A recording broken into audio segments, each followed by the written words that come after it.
मराठवाड्यातील पूरग्रस्त गावामध्ये संकटाची छाया आहे। मूलभूत सुविधांकडे लक्ष द्या अशी महिलांनी मागणी केलेली आहे। पूरग्रस्त भागामध्ये महिलांना सॅनिटरी पॅडची गरज आहे, लवकरात लवकर मदत द्या अशी मागणी इथल्या महिलांनी केलेली आहे। आताची अतिशय महत्त्वाची बातमी आपण पाहतोय। मराठवाड्यामध्ये पावसाने हाहाकार माजवलेला होता। अनेक ठिकाणी परिसर जलमय झालेले होते आणि इथल्या महिला आता मागणी करतायत, मूलभूत ज्या सुविधा आहेत त्या आम्हाला मिळाव्यात यासाठी त्या कळकळीची विनंती करतायत। पूरग्रस्त भागामध्ये महिलांना सॅनिटरी पॅड मिळत नाहीये, त्यामुळे ती गरज लवकरात लवकर पूर्ण करा, त्याकडे लक्ष द्या आणि आम्हाला लवकरात लवकर मदत करा अशी मागणी या महिला करतात।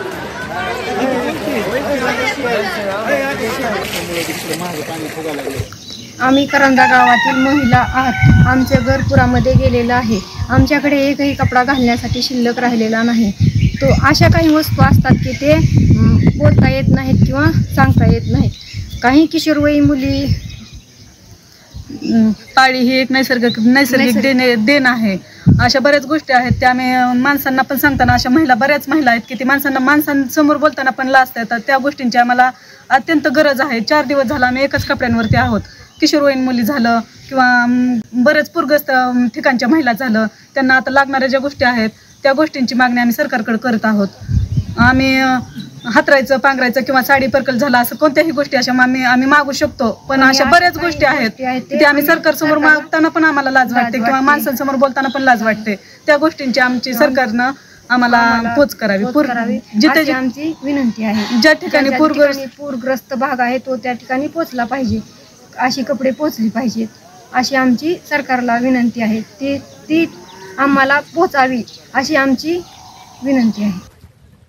आणि या संदर्भात आपण अधिक माहिती जाणून घेणार आहोत आमच्या प्रतिनिधी सीमा आढे यांच्याकडून। सीमा, खरं तर मराठवाड्याला आणि विदर्भाला पुराचा मोठा फटका बसलेला होता। अगदी आपल्याही लक्षात ही महत्त्वाची बाब आलेली नव्हती, कारण ज्या मूलभूत गरजा आहेत आणि महिलांची साधारण आपण जर पूर्ण विचार केला तर सॅनिटरी पॅडची जी गरज आहे ती लवकरात लवकर पूर्ण करावी अशी कळकळीची मागणी या महिला करतायत। काय एकूण माहिती मिळते सरकार स्तरावर किंवा तिथले जे प्रशासकीय जे कामकाज पाहतात त्या लोकांकडे ह्या संदर्भातल्या मागण्या केलेल्या आहेत का आणि त्यांनी काही या संदर्भात पावलं उचललीत का?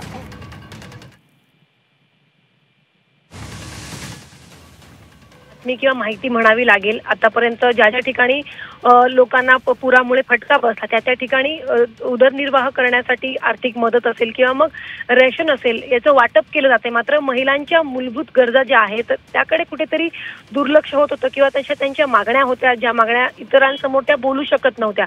मासिक पाळीवेळी खरं तर सॅनिटरी पॅडची महिलांना मोठ्या प्रमाणात गरज असते।